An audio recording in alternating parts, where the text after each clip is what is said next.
Segunda Reis, capítulo 4. E uma mulher, das mulheres dos filhos dos profetas, clamou a Eliseu, dizendo: Meu marido, teu servo, morreu.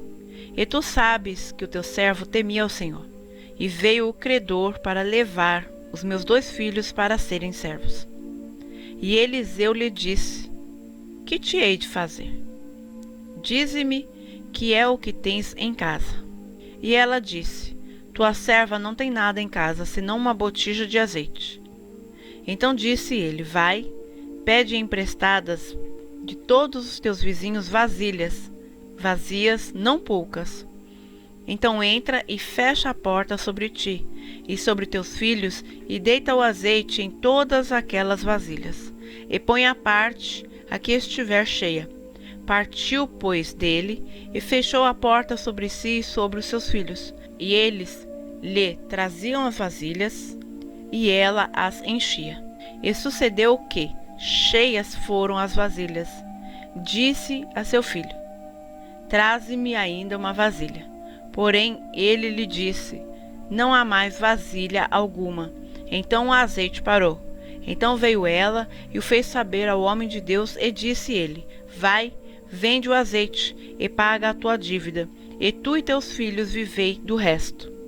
Sucedeu também um dia que, indo Eliseu a Sunem, havia uma mulher importante, a qual reteve para comer pão, e sucedeu que todas as vezes que passava por ali entrava para comer pão. E ela disse a seu marido: Eis que tenho observado que este que sempre passa por nós é um santo homem de Deus. Façamos-lhe, pois, um pequeno quarto junto ao muro, e ali lhe ponhamos uma cama, uma mesa, uma cadeira e um candeeiro. E há de ser que, vindo ele a nós, para ali se recolherá. E sucedeu que um dia ele chegou ali, e recolheu-se àquele quarto, e se deitou. Então disse a seu servo Geazi: Chama esta sunamita. E chamando-a ele, ela se pôs diante dele, porque ele tinha falado a Geazi. Disse-lhe: Eis que tu não tens tratado com todo o desvelo que há de fazer por ti? Haverá alguma coisa de que se fale por ti ao rei ou ao capitão do exército? E disse ela: Eu habito no meio do meu povo. Então disse ele: Que há de ser por ela? E Geazi disse: Ora, ela não tem filho, e seu marido é velho. Por isso disse ele: Chama-a. E, chamando-a ele, ela se pôs à porta. E ele disse: A este tempo determinado, segundo o tempo da vida, abraçarás um filho. E disse ela: Não, meu senhor, homem de Deus, não mintas a tua serva. Concebeu a mulher, e deu à luz um filho, no tempo determinado, no ano seguinte, segundo Eliseu lhe dissera. E, crescendo o filho, sucedeu que um dia saiu para ter com seu pai, que estava com os segadores. E disse a seu pai: Ai, a minha cabeça! Ai, a minha cabeça! Então disse a um moço: Leva-o à sua mãe. E ele o tomou e o levou à sua mãe. E esteve sobre os seus joelhos até ao meio-dia, e morreu. E subiu ela, e o deitou sobre a cama do homem de Deus, e fechou a porta, e saiu. E chamou a seu marido e disse: Manda-me já um dos moços e uma das jumentas, para que eu corra ao homem de Deus e volte. E disse ele: Por que vais a ele hoje? Não é lua nova nem sábado. E ela disse: Tudo vai bem. Então albardou a jumenta e disse ao seu servo: Guia e anda, e não te detenhas no caminhar, senão quando eu te disser. Partiu ela, pois, e foi ao homem de Deus ao Monte Carmelo. E sucedeu que, vendo-a, o homem de Deus de longe disse a Geazi, seu servo: Eis aí a sunamita. Agora, pois, corre-lhe ao encontro e dize-lhe: Vai bem contigo? Vai bem com teu marido? Vai bem com teu filho? E ela disse: Vai bem. Chegando ela, pois, ao homem de Deus, ao monte, pegou nos seus pés, mas chegou Geazi para retirá-la. E disse, porém, o homem de Deus: Deixa, porque a sua alma está triste de amargura, e o Senhor me encobriu, e não me manifestou. E disse ela: Pedi eu a meu senhor algum filho? Não disse eu, não me enganes. E ele disse a Geazi: Cinge os seus lombos, toma o meu bordão na tua mão e vai.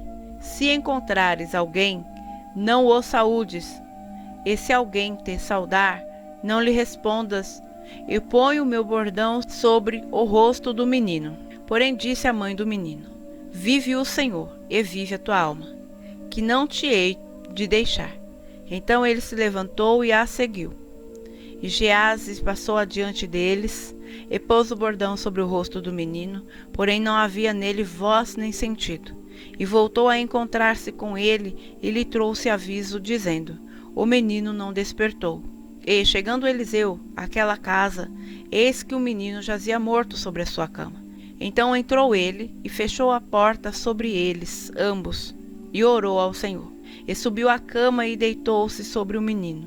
E pondo a sua boca sobre a boca dele, e os seus olhos sobre os olhos dele, e as suas mãos sobre as mãos dele, se estendeu sobre ele, e a carne do menino aqueceu.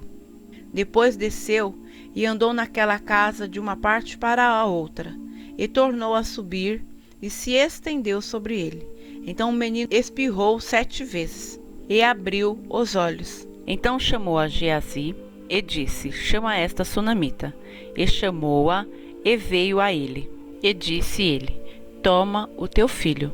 E entrou ela, e se prostrou a seus pés, e se inclinou à terra, e tomou o seu filho e saiu. E voltando Eliseu a Gilgal, havia fome naquela terra, e os filhos dos profetas estavam assentados na sua presença. E disse ao seu servo: Põe a panela grande ao lume, e faze um caldo de ervas para os filhos dos profetas. Então um deles saiu ao campo a apanhar ervas, e achou uma parra brava.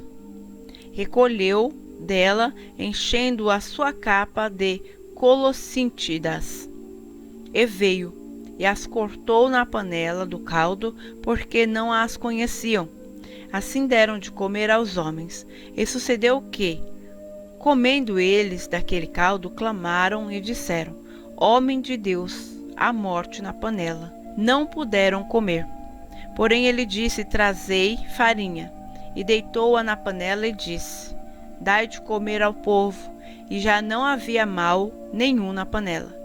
E um homem veio de Baal Salisa, e trouxe ao homem de Deus pães das primícias, 20 pães de cevada e espigas verdes na sua palha, e disse: Dá ao povo para que coma.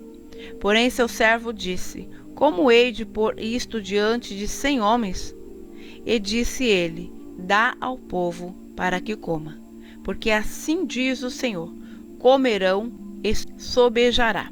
Então lhes pôs diante, e comeram, e ainda sobrou, conforme a palavra do Senhor.